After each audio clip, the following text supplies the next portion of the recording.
Chapter 1. The Call in the Mist. 4 o'clock in the morning. The sky had yet to tear open to reveal even the faintest glimmer of light. Old Pine Cemetery lay shrouded in a thick mist, like the breath of the earth itself, seeping into the cracks of the headstones, coating everything in a damp, skin-cutting chill. The night wind hissed through the ragged willow trees, their leaves brushing together in dry, brittle whispers, like the murmurs of those long gone. From somewhere unseen, a howl rose up, long, raspy, and haunting. The sound ripped through the stillness, echoing across rows of gray stone graves. It was not the bark of a dog, nor the cry of a wolf from deep in the woods. It carried something different, sorrowful, muffled, like a call from a place far beyond reach. Through the fog, the lens of an imagined camera panned slowly. A figure emerged, the thin shape of a coyote, its fur a mix of gray and brown, standing motionless atop an old grave so weathered that the inscription was nearly erased. It stood like a statue, tail hanging low, ears perked, amber gold eyes blazing through the pale shroud of mist. That gaze was not the look of a hunter. It held something else, an uncanny focus, as if it meant to say something to whoever was watching. The ground beneath it was mottled with moss, the gravestone leaning far to one side, the metal nameplate rattling against a rusted post whenever the wind blew hard. Far in the distance, the ancient street lamps at the cemetery gate cast a faint yellow light, just enough to edge the mist before it swallowed everything again, making the scene feel trapped somewhere between dream and reality. The howl came again, shorter this time, but more urgent. The coyote did not move. It remained still, eyes locked on a single point, as though waiting, and in that moment, a question rose, not just in the mind of anyone who might witness it, but etched into the cold mist itself. Why was it here, in the resting place of humans? And why did its eyes look as though they were trying to say something to us? Chapter 2. The Strange Object Beneath Its Feet. Ethan Carter had been a guard at Old Pine Cemetery for more than 6 years. He was used to the sound of wind moaning through the night, to the iron chapel doors creaking on their hinges, even to fleeting dark shapes that slipped over the hill and vanished before you could focus on them. But this morning, when that howl tore through the fog, his heart skipped a beat. He moved forward slowly, flashlight in hand, casting a weak beam, just enough to see his breath drifting into thin, smoky trails. The coyote was still there. The wind ruffled its fur, lifting the strands like tiny silver needles. Its front paw rested on something, not stone, not grass. Ethan stopped about 7 paces away. Instinct told him that one step too quickly and the animal would flee. But it did not look afraid. It simply stared at him, that golden gaze unbroken, as if weighing him. In the stretched silence, Ethan could hear his own heartbeat, mixed with the metallic clink of a grave's nameplate knocking against its rusted post. He knelt, keeping the distance, and lowered the beam toward the ground before the grave. What lay under the coyote's paw came into view, an old scrap of paper. Its edges frayed, blotched with dark stains of mold. Some parts were torn, as though ripped away in haste. The coyote stepped back exactly once, just far enough for Ethan to see the paper fully. But still close, as if guarding it, Ethan reached out and picked it up. The handwriting was crooked and trembling. Most of it had been smeared, the dark blue ink reduced to ghostly traces. He squinted, piecing together what little remained. And there, in the lower corner, between the broken lines of ink, a few words stood out more clearly than the rest. Safe before. A sudden gust swept around his legs, wrapping the white mist at his feet. A chill not born of the wind pierced down his spine. Before what? Before who? Ethan looked up. The coyote was still there, but now its eyes were sharper, more urgent, as though every passing second mattered. He made to take one more step, but the coyote suddenly turned, slipping lightly between the old graves and vanishing into the thick fog. Only the sound of its claws on the damp earth and the drip of water from bare branches remained. Ethan stood motionless. The damp scrap of paper felt heavy in his hand, like a message from a place no one wanted to hear from. His reason told him it was only coincidence, Perhaps someone had dropped it. Perhaps it was a cruel joke, but somewhere deep inside, he knew this morning was different, and that coyote, it had not been there by chance. Chapter 3. Footsteps into darkness. Since that misty morning, Ethan could not shake the image of the coyote and the damp scrap of paper. He had taken it back to the guard's room, spreading it under the dim yellow light. The heavy scent of dampness rose from it, the handwriting so faded that only a few strokes were still visible. Even so, the words, "save," before, kept echoing in his mind, like the lingering resonance of a warning left unfinished. 3 days later, when the fog once again blanketed the cemetery near dawn, Ethan heard that howl again, still raspy, still stretched out as though slicing through the night. He left the watchtower at once, flashlight in hand, moving toward the sound. The coyote appeared again, but this time it was not standing on the old grave. It was in the middle of the path, where the paving stones were cracked and grass grew between them. Ethan stopped. The animal stared at him, then turned away for a few steps, pausing and glancing back as if waiting. Ethan followed. The distance between them never changed, no closer, no farther. It felt like a silent procession, broken only by the sound of his boots pressing into wet earth and the faint rustle of the animal's paws through layers of decaying leaves. In the days that followed, the pattern repeated. Before sunrise, the coyote would appear in a different spot each time, each encounter drawing him deeper into the western side of the cemetery, toward an old iron gate that had been locked for years. Separating the grounds from a piece of abandoned land, no one had been buried there for decades, not since a landslide had split open several graves, exposing human remains. Since then, no one went near it.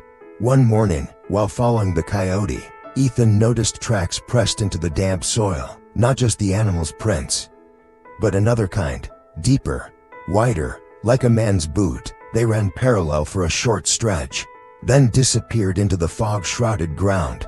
That night, in his small wooden guard shack, Ethan sat listening to the audio recordings he had placed around the cemetery. There was the sound of wind, the rustle of leaves, and something else, very faint, a digging sound, the steady rhythm of metal biting into wet earth, lifting, then biting again. Between those strokes came a hiss, not loud, but close enough to raise the hair on his neck. It was the sound of someone breathing hard, right beside the microphone, even though he knew no one had been there. The next morning, the coyote appeared earlier than usual. Ethan saw that the earth around where it stood had been disturbed, and beside it lay a small, glinting object. He bent down, a silver necklace, delicate chain, heart-shaped pendant scratched and dulled, with a name engraved, Anna. The name jolted him. 2 weeks earlier, the entire town had been shaken when Anna Lorne, a 19-year-old blonde who worked at the Main Street coffee shop, vanished after a shift. Police had searched everywhere, from the forest on the town's edge to the riverbank, but found nothing. Ethan remembered the missing person flyer, Anna's smiling face framed by her shining blue eyes. Now her necklace lay at the coyote's feet. Ethan clenched it in his hand. Fear coiled in his chest, not fear of what he already knew, but of what he was about to discover, that the place those footprints and that howl were leading him toward. But something else was stronger, an unshakable need to see it through, to find out why the animal kept returning, and whether it was trying to warn him about something or someone. Chapter 4. Fresh Earth. That dawn brought no gentle pink glow of sunrise, only a heavy, solid gray, thick as the very air of old pine itself. Ethan woke at 3 o'clock, not to an alarm, but to a long, drawn-out howl rising from the west gate. That howl had become a summons he could no longer ignore. He threw on a heavy coat, took his flashlight, and slipped Anna's silver necklace into his pocket. The fog was so dense he could see only a few yards ahead. At the west gate, he found it, the coyote, waiting, its silhouette blurred in the mist like a spirit that could never hold a fixed shape.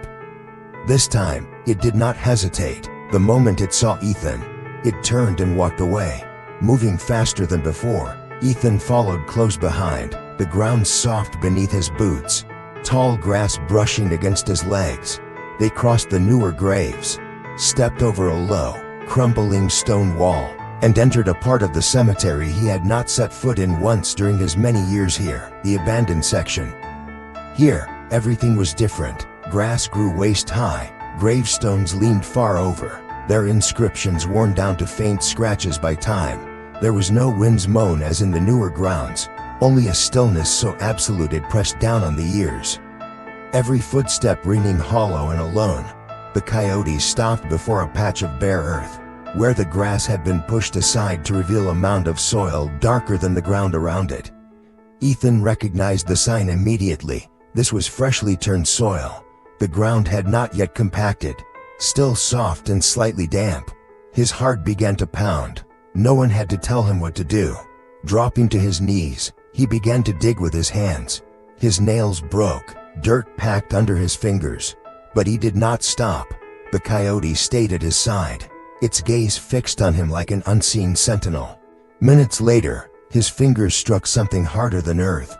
Not bone, not cloth, wood, a box about half a meter long. Its surface rough, swollen with water, smelling of mold. He hauled it up, sweat soaking his back despite the cold air. The rusted hinges groaned as he pried it open. Inside, not Anna's body.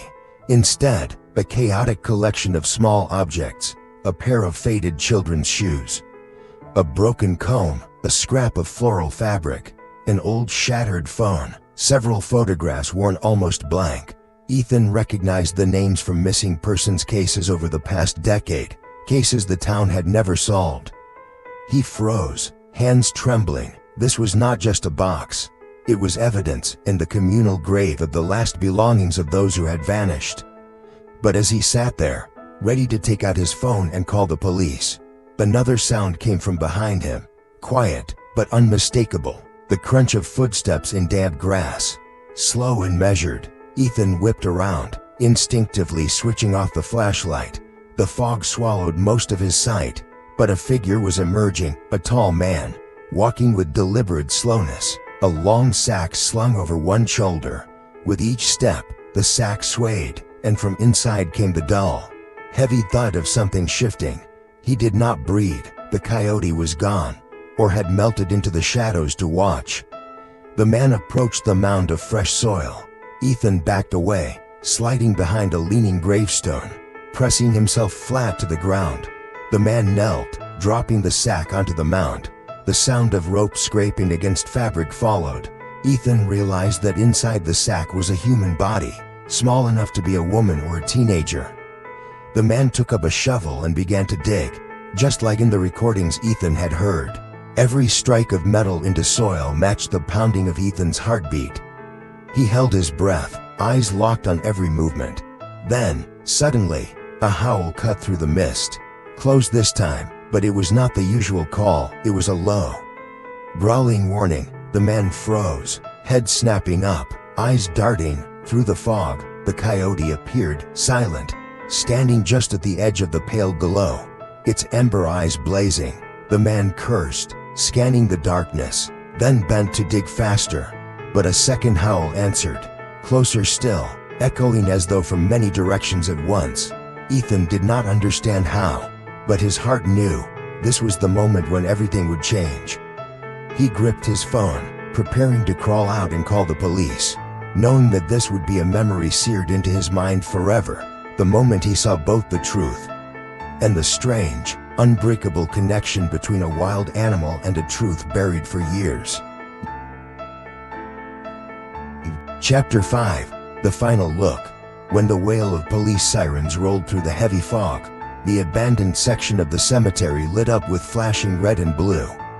The man was subdued within minutes. Still in the act of burying his next victim, the person inside the sack, a young woman, was pulled out. Trembling all over but alive, Ethan stood back, his hands still clutching Anna's silver necklace. He could not remember when he had finally exhaled.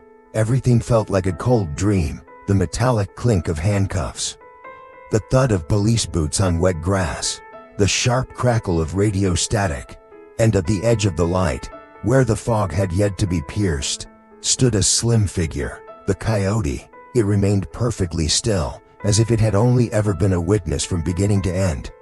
The amber gold eyes were the same as that first morning, deep, steady, yet holding something far beyond human understanding. Ethan walked toward it. With every step, the mist curled around his legs, the commotion behind him fading into a distant hum. When he was only a few yards away, the coyote tilted its head slightly, its ears shifting as though listening to something only it could hear. "Thank you," Ethan said softly, knowing it would not answer. Or perhaps, in its own way, it already had, through all those pre-dawn mornings, through the footprints that led him, through the howls that split the night. A light breeze passed, the fog parted just a little, and when Ethan blinked, it was gone. No sound of pause, no trace of movement, only the empty space where it had stood. Days later, when the case was making headlines and the town was buzzing about the wild dog that had helped save a life, no one saw the coyote again. No guards reported spotting it. No security camera ever caught it. Sometimes, Ethan would return to the cemetery at dawn, standing in the very place he had first seen it. The mist was still as thick, the wind still hissed through the willows, the metal nameplate still clinked in the breeze, but the space before him always remained empty. Then, on one bitterly cold morning, as Ethan was about to turn and leave, a sudden feeling made him stop. At the far edge of his vision, through the white shroud of mist, a pair of ember eyes flickered once. No howl, no movement, just a gaze, as if to say, "I am still here." Then it was gone, as though it had never existed. Ethan stood in silence, his heartbeat blending with the rhythm of the wind, carrying a question he knew would never be answered. Was it just a wild creature, or something far beyond the reach of human understanding? Chapter 6. A Call from Elsewhere. Since the events at Old Pine, Ethan no longer saw the world the way he once did. The job of cemetery guard, once just a stretch of lawn, quiet nights, had become the place where he had witnessed a truth so irrational it still unsettled him whenever he recalled it.